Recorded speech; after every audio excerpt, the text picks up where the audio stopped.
Is your boy Raz Cass, and I'm politicking with my homeboy Po at Po Politickin. That's self help plus hip hop. So what's up, Po?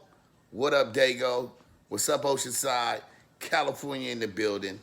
We preserving the hip hop culture and introducing the future stars, and obviously that's Liddy. So make sure you subscribe to the Homie Po's podcast. Pull up and tap in. Peace. Welcome back to PoPolitickin.com, your home for self-help meets hip-hop. Make sure you go on Spotify, we're on Apple Music, we're on YouTube, we're on Instagram Live right now. So wherever you listen to podcasts, hip-hop podcasts, check us out. 1212, I'm a place to be with Ill Tone. How you doing? Not too bad. How you doing, Poe? I'm good, man. Why they call you Ill Tone? Because my tone is ill. Actually, notoriously, I used to have a terrible rapping voice when I started, and so I had to drop my pitch a little bit. My last name is Hamilton, and I had a buddy that I used to rhyme with who he just started saying Hamilton, and it was kind of just a play on the fact that my voice was awful, and it just developed over the years, and I stuck with ill tone. So how was your voice when you started? I was just forced. I don't know. I think of hip hop talent and any talent for that matter in two. There's natural talent and there's learned talent. I had to really practice my craft to get good at it. I didn't just get on the mic and kill it right away. It took me years to hone my craft and get a lot better at it. And I also produce beats and do my own audio engineering. And once I started doing that, I found that being able to practice in my own home studio really helped me out a lot. So how did you kind of was mentioning it, but just say that again. How was you improving your craft? How was you getting better? I just had to practice just like an athlete who, will stand like a basketball player standing on the court and taking shots for hours on end. I just got in the studio, recorded as much as I could, and yeah, it's developed from there because right away I wasn't that good on the mic. I just had a profound love for hip hop and sticking with it for years on end because I've been rhyming since I was like 12 years old. Sticking with it from that age to the age that I'm at now really gave me time to hone my skills on the mic. And just lots of live performances as well. I've toured all over Canada and over in Europe as well, and 1,000+ performances, and have gotten pretty good just from being in front of a crowd as well. And where you from? I'm originally from a little town called the Comox Valley on Vancouver Island, just off the coast of Vancouver. So I'm over on Vancouver Island, currently in Nanaimo right now, but I spent most of my time throughout my career in Vancouver and Burnaby, which is like a neighboring city to Vancouver. So how did you get involved with hip hop at such an early age? Just loved it.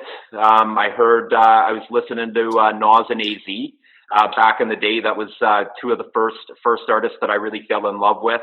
I also gained a lot of inspiration from Eminem. Love the guy, love his music, his earlier works from Infinite, Slim Shady LP, things like that really got me into it.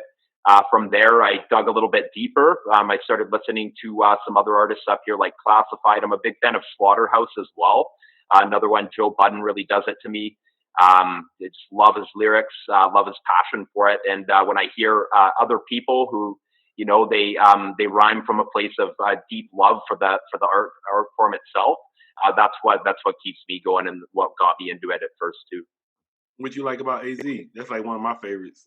AZ is flow, everything, his choice of beats, everything about it. Do or Die is one of the sickest and most underrated albums ever released, in my opinion. I like his fashion. You like his fashion too? Yeah. I need to dress like, if you dress like AZ, you pretty fly. He always be like something cool. Every time I see him, I never seen him like rocking nothing. He's always fly. He's got the big diamond studs in his ears too, eh? Yep. So why rap? What made you want to say, hey, I'm gonna do this as a career?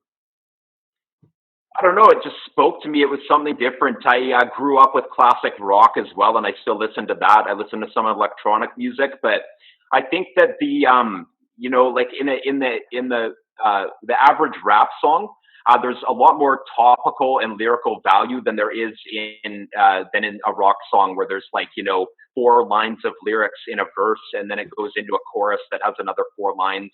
You got 16 bars of lyrics in the average verse in hip hop. There's a lot you can say with that, and just hearing dude speak out on some things that, I might not have been too familiar with growing up in a rural town up here in Canada. It was interesting to me because it was an educational experience to hear about, another place in the world and another perspective view on society. And it was just interesting, just being that I didn't grow up with it originally.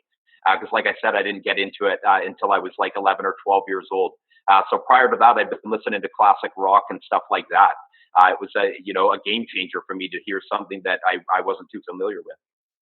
Yeah, I guess that's kind of the difference. Like a lot of people like me, I was just born in the culture. Like you just wake up and shit, your daddy playing rap, your mama playing rap, cousins, sisters playing rap.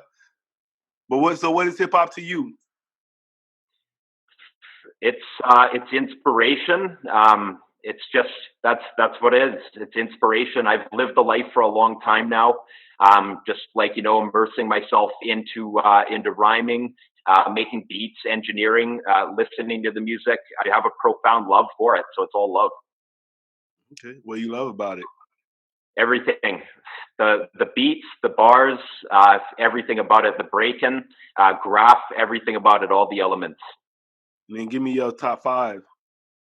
Top 5, AZ and Nas are definitely in there for sure. I'd have to throw Joe Budden in there. Slug from Atmosphere, for sure. I'm a big Atmosphere fan. And I don't even know, probably M, to be honest, just as far as like raw talent goes. He's one of the best. And probably an honorable mention to Tech N9ne as well, who I actually had the privilege of opening for a number of years ago as well. Yeah, so you did you've been on tour with a lot of names, a lot of legends. You want to talk about that a little bit? Yeah, absolutely. So I went on tour out in Europe. We did like 6 or 7 countries out there with the Beatnuts, which, totally legendary. I grew up with Watch Out Now and No Escaping This and Suckabo and tracks like that as well. Honorable mention to Redman as well as one of my favorite MCs because I love that guy. Muddy Waters is absolutely disgustingly sick. Yeah, the Beatnuts, great dudes. Went out there, I don't party anymore. I'm in recovery, meaning that I don't drink or do drugs or nothing like that. After, many years of struggling with that sort of stuff. But when I was in that, we partied a lot together, had drinks. We hit the shows together. I traveled with them to some of the gigs, and they're just great dudes. They're exactly as you would expect from, legendary hip hop, stars to that level. They were just great guys to travel with. They rock a great set, and it was a historic experience for me, just having grown up listening to that, and then going into my late 20s and being able to get that privilege to tour with those guys as an opener. And then how would you describe your sound? My sound is everywhere. You can't pinpoint it to a region because I have listened to everything from classic rock to Slaughterhouse to Eminem. To Classified and dudes like who are up here in Canada and, hip hop all the way over in Australia and stuff like that. I listen to a little bit of everything, so you can't pinpoint it. The one thing that stands out is lyricism for me. I always want to make sure the lyrics mean something, that they're either on a topic or that they're, profound in some way. I don't just, go into a track and just write bars for the sake of writing bars. I usually have a point behind the song before I get started. A guitar riff, or I might throw in some like electronic sawtooth bass or whatever. So for me, it's just whatever I'm feeling at the day on the day of. So I can't really describe my sound. It's just from anywhere and includes all elements of music. And what do you talk about in your music? A lot of it is centered around recovery. So like I said, I'm an addict in recovery, or a recovering addict, I would say, with just over a year sober. So a lot of it comes from a place of personal experience. I've struggled with substance abuse since an early age. I attend Narcotics Anonymous and Alcoholics Anonymous as a result of my substance abuse issues and as a way to, power forward through these issues in my life. And I do rap a lot of recovery and the struggles that I faced with bipolar depression, alcoholism, substance abuse, but usually try to come at it with from a hopeful angle. So to talk about the triumph over said struggles rather than just making every track to be sounding depressing about the depression aspect of it. I'm talking about like the fact that we can recover from these plights in our life. And what drugs were you taking? I was a crystal meth addict for a long time, and also crack cocaine and alcohol was always a constant problem as well. So for me, I can't drink alcohol because it throws me into a pattern of needing the other things, being that all my judgment, my better judgment goes out the window. So I go completely sober right now. That's just how I am. Then what made you want to go to rehab and stuff? Like, I guess you hit rock, what was your rock bottom that was like, yeah, I got to change? I actually did some time in Wilkinson Road Prison down in Victoria, which is here on Vancouver Island. It's a remand center, and right now I'm currently out on bail, just awaiting trial. And so when I was sitting in the slammer there, there's no feeling more hopeless than being locked away in a cage and thinking about my freedom coming to an end or having come to an end. And my family was actually helping me out with a lawyer. And I just decided that I couldn't put them through something like that again, where, I probably didn't deserve the help they were giving me. They, put themselves on the line to help me pay for that. And then I wasn't going to put them through another relapse. So when I got out, I got released on bail to a treatment center here in Nanaimo, where I'm currently at, and decided to actually put in the work and clean up in a very real way, rather than just telling them I was going to do it to get my bail money and then going out to the life that I was living prior to getting locked up. So what are you doing? Like you saying you cleaning yourself up in a real way. What are you doing exactly? For sure. So I'm involved in Narcotics Anonymous very heavily here in Nanaimo. We have a good recovery community here. I take service positions. I do, charity work in that circle in the Narcotics Anonymous Fellowship. I also do step work. So I work the 12 steps. You've probably heard the term sponsor thrown around. I have a sponsor in that program, and also have taken on a sponsee. So I'm very involved in that community. I do, 3 to 5 meetings a week. I chair them.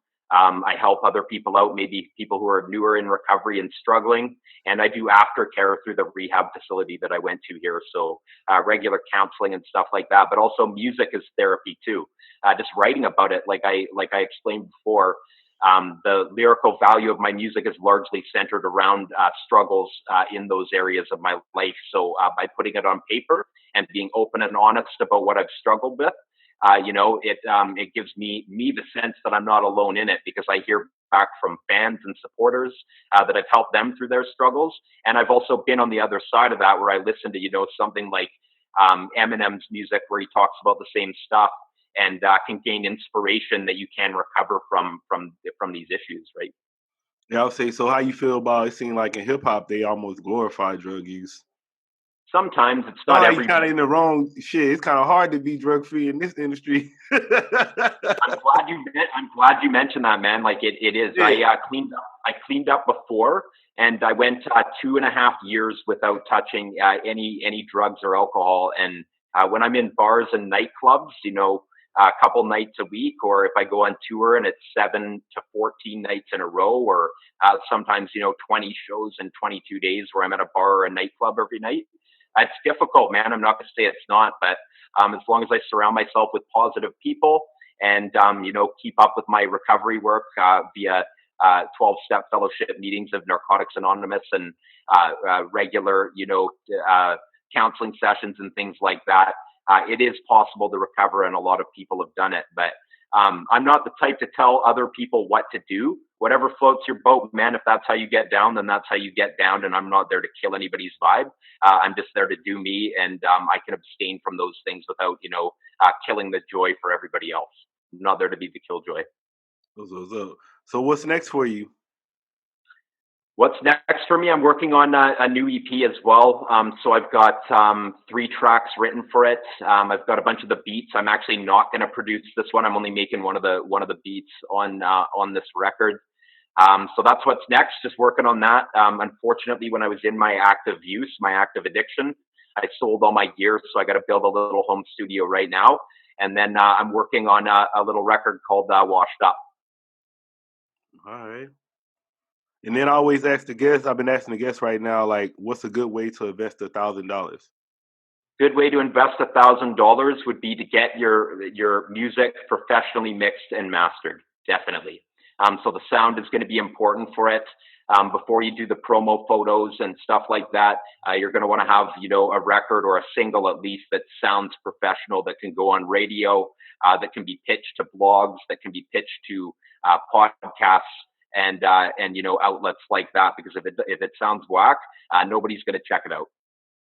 Then, so how long do you say you've been doing music professionally? I've been doing it professionally since I was in my mid-20s, but I've been doing it as a hobby since I was, a little kid. So we're looking at, less than 10 years, under a decade professionally. So what advice would you give to a new artist? Just be yourself. That would be it. Just be yourself. What does that mean? Well, I mean, there's a lot of people out there trying to play a role or, talk about things in their songs that they may not have actually lived through. Just write about what makes sense to you. When you get on the mic or you're writing in your journal, if it doesn't sound like something that you've experienced, it's not going to be believable, and people aren't gonna gravitate towards it. So just be as real as possible. Talk about what you've lived through or the way that you perceive the world. And, if it's honest and it's truthful and it's actually you, people will like it for what it is. And that's how I feel about it. Yeah, I know you said you started at a late age. I would say, and you say you studied it, but so how did you learn it? Who do you think taught you the game, I guess? Like, how did you learn how to rap and everything? Who did you learn the most from? For me, it was all trial and error. I was actually in a group with a dude named Beyond back in the day, and he was what I call.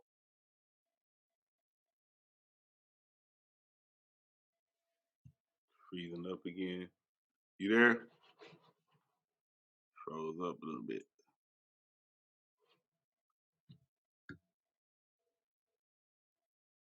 Forced me to step my game up, just knowing that I was going to get beasted on the songs that I was on if I didn't step it up. So that was a huge factor there. But also just listening to tons of different music. So like I said, I listened to a wide array of not only hip hop, but other music forms as well. So listening to that and picking up like a little trick here and a little trick there regarding flow or presentation or whatever helped me out a lot for sure. And just life experience as well. You be listening to bluegrass and shit? A little bit for sure, not a whole lot. Maybe when I'm looking through for samples, I might, but definitely not one of my main genres that I listen to. So what's your genres? Genres, rock, definitely like classic rock, hip hop. I'll listen to some electronic. I can listen to like Celtic music and stuff like that because I'm a producer. So I could listen through for all sorts of samples like violin samples or stuff like that. But anything that sounds good is my genres. It's not just restricted to one. I could listen to blues and vibe with it. If it sounds good, it sounds good. But it's not what my first go to. You listen to country? I don't listen to country. That is one that I was trying to avoid saying because I don't like to speak everybody. Yeah, no, I do not listen to country. All right. And what would you like to say to your fans and supporters? Well, definitely stick with it. The music ain't nothing without you to listen to it. So definitely stick with it. I got new music coming out. Thank you for all the support. And follow me on Instagram at instagram.com/illtonesmusic, facebook.com/illtonesmusic, youtube.com/illtonesmusic, and look for me on Spotify as well. All right, man. I want to say anybody just not hearing about you through this interview, let them know why they should go check you out. Talented lyricism, hard-hitting beats, self-produced on a very minimal budget. I'm in it for the right reasons. I love music. I'm passionate about it, and I think that you can hear that shining through in my lyricism and on my productions as well. All right, man. I want to say thanks for coming through. Yeah, thanks, Po. Po Politickin.com. What's up, everybody? This is Po from PoPolitickin.com. I'm into wholesale real estate. I did an online course and I thought it was pretty cool, so I want to share it with y'all. The name of the course is called the Varsity Class, and it's an online course that will teach you the tools to become a real estate investor. This course will show you everything you need to know about wholesaling properties and real estate that can potentially earn you $5,000, $10,000, $20,000 or more. So you can make a lot of money in this wholesale real estate. This is a good course to get you get your foot in the door, so you can change your life today. And the link is bit.ly/po bit.ly/Po Homes. So bit.ly/Po Homes with an S. So thank you. Check it out. I'll holla. What's up? It's Iltone on Po Politickin.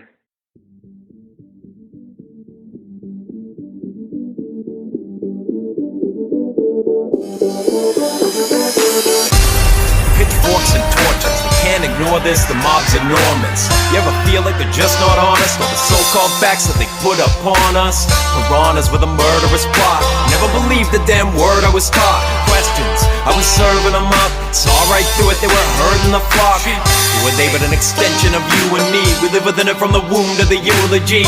Can we even blame the school they teach and brand everyone who falls for it foolish sheep? We all fall into it, even the motherfuckers who run the businesses. From the priest who decrees where sinners went, the men recruited to kill the innocent. The teachers repeating sentences straight from textbooks, they just the messengers. The judge who decides what the sentence is, just a puppet, take a look at all the evidence. They believe that they're doing the right thing, even the people who are ruling the right wing. We gotta ruin that pipe dream, man. I'll stand up and fight kings. Standing at the gates, shake the front door like a massive quake. Interrogate the leader till the bastard breaks. Everything I learned in my class was fake. Lie to us, that's a bad mistake. Shake the whole school till the plaster breaks. They're scared of other people cause I'd rather wait. Standing at the gates, standing at the gates, shake the front door like a massive quake. Interrogate the leader till the bastard breaks. Everything I learned in my class was fake. Lie to us, that's a bad mistake.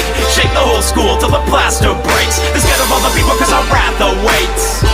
Standing at the gates. Invade Iraq, I don't agree with it. Go to mass, I don't believe in it. Praise cash, I don't agree with it. Income tax, I don't believe in it.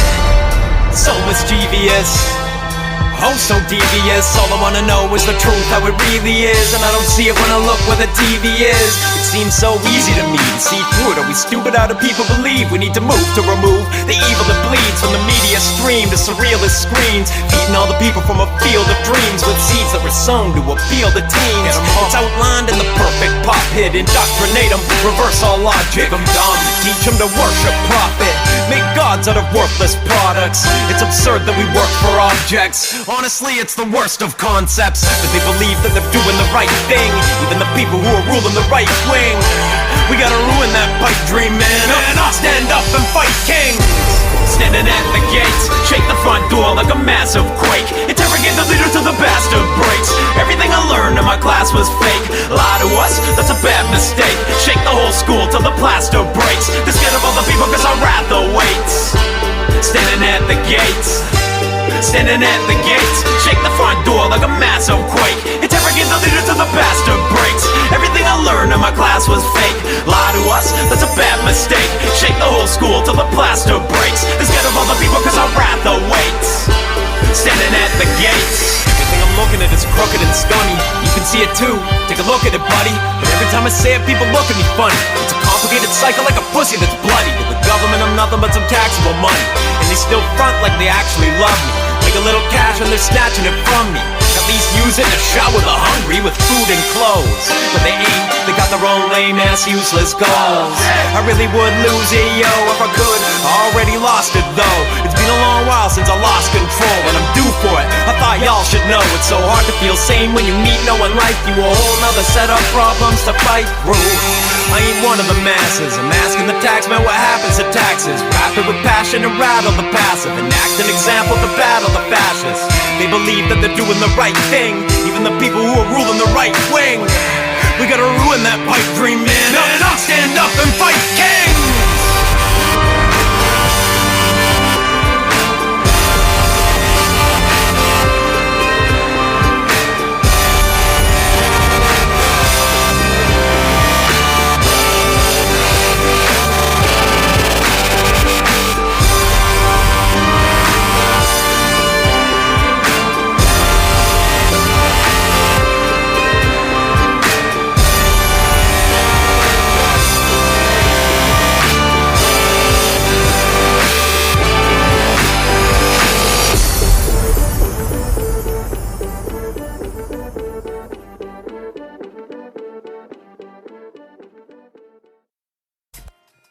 Thanks for listening to Po Politickin. Like I said, this is Self-Help Meets Hip Hop. Try to interview the artists or whoever I'm interviewing. Just try to get a little bit more than just the music or just entertainment. Try to get some stuff that you can use in your life that they're saying. And this is, like they say, I got it out the mud. So 2008 we started it and been doing it this whole time. So I appreciate all the listeners we have, all my loyal listeners that stay down and listen to every episode. And so if you want to be a guest, make sure you got some fire. I want some heat. But you can contact me at Po Politickin at gmail.com. Yeah, if you want to be a guest, hit me up. And also make sure you check out the store. We sell merch, rappertshirts.com. Rappertshirts.com. So I got the Po Politickin merch on there. Got rapper t-shirts, got men's fashion, women's fashion, got cool stuff on there. Anybody, you want to make donations, you just like what you hear, it's cool, I want to support this, keep going, because, it takes money to build this and keep growing it. It's Cash App, $ Po Politickin. That's POPOLITICKIN. I appreciate that. Or PayPal, Venmo. It's always Po Politickin. And we're also looking for sponsors. So if you have a book, you have an album you're about to come out with, you're a record label, you're a magazine, anybody that has something they're trying to promote, let me know. You can email me at popolitickin at gmail, and we can work something out, work out a deal. But yeah, I'm looking for sponsors, so hit me up. And I appreciate all the support. And I'll see you next episode. Holla. PoPolitickin.com